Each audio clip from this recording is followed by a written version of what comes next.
What does widespread mean when it comes to voter fraud? Hi, everyone. Welcome to another episode of Midnight Musings. My name is Ron Guth, and these are the things that keep me up at night. I'm begging you, please hit the subscribe button down below if you like these videos. It costs you nothing to do, nothing, and it helps me out a lot. I've been watching the election returns ever since November 3rd, and I keep hearing about voter fraud, alleged voter fraud in the form of ballot harvesting, rejection of legally certified poll watchers, dumped ballots, cured ballots, computer glitches, ballots appearing in the middle of the night, and other nefarious schemes. Now, let me say at the outset that most of this discussion is theoretical, and I am doing this video to kind of find the point where we begin to give a damn about what's happening in our election processes. Now, some people, like Trump supporters, claim that voter fraud is being used to cheat Trump out of an electoral victory. Others, like Senator Mitt Romney and most Biden supporters, claim that such voter fraud is not, quote, widespread, end quote. But what exactly does widespread mean? Well, according to the Collins English Dictionary, quote, something that is widespread exists or happens over a large area or to a great extent, end quote. So are we talking about individuals, individual precincts, individual counties, or individual states, or whatever? In other words, how many places and how many times must voter fraud occur before it is considered widespread? 1 time, 10 times, 100 times, 1,000 times? And who gets to decide whether it's widespread or not? So to the concept of widespread, we must also add the concept of materiality or significance. In other words, is the fraud significant to make a difference in the outcome? Again, this is something that someone has to judge and decide. Like the concept of widespread, the concept of materiality runs along a range.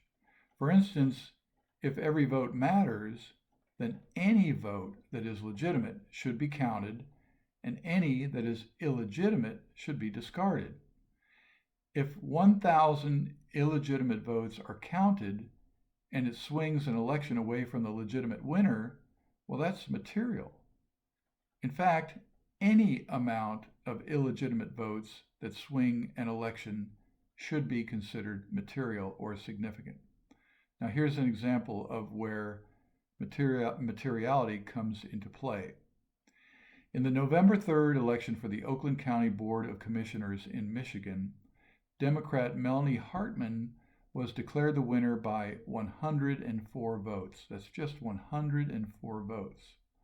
Not very many. However, according to the U.S. News, a municipal worker reportedly submitted 2 sets of absentee ballots twice.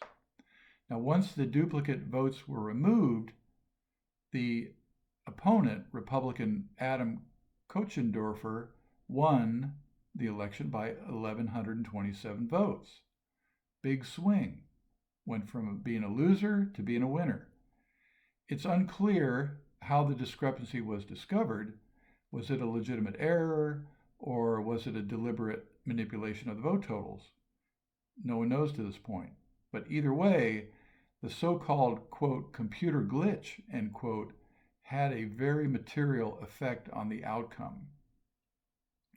Now, clearly, that's just one case. That's not something that could be considered widespread.